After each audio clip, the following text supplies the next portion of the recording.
Well, bail was denied today for shock trauma security guard Richard Barnes. Police say Barnes impersonated a police officer and raped a woman in the same incident where the victim was also assaulted by a Lyft driver in Charles Village. WJZ investigator Mike Helgren is live at the Wabash District Courthouse with new information from his appearance this afternoon. Mike. Rick and Vic, the judge revealed that she had signed some of the investigative warrants in this case. She still handled the bail review, and we have yet to hear any defense to these very serious charges.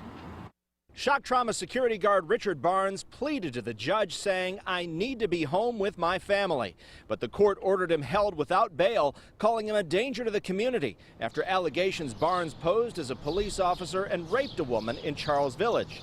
So far, Barnes has been unable to hire a private attorney. The public defender declined to comment on the allegations. I'm not the attorney of record at point going forward. I have no additional comments I can provide. According to the charging document, the victim was in a Lyft headed to Charles Village on June 1st when the Lyft driver sexually assaulted her, then pulled over in an alley to continue that assault. That's when Barnes showed up, identified himself as a police officer, and demanded the victim get into his car.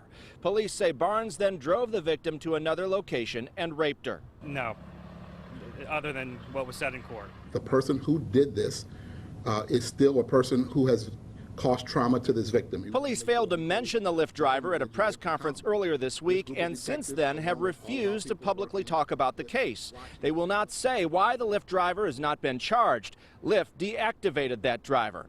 But police were quick to mention the investigation cleared their officers of wrongdoing. Investigators took the rare step of taking more than 100 patrol cars out of service after the allegation first surfaced because the suspect told the victim he was an officer.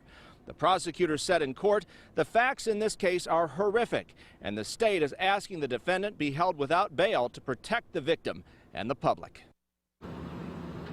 Now, Barnes has one conviction on his record that we reported about earlier this week. The prosecutor mentioned it today. It's a misdemeanor for impersonating a police officer in Baltimore County. It happened more than 2 decades ago.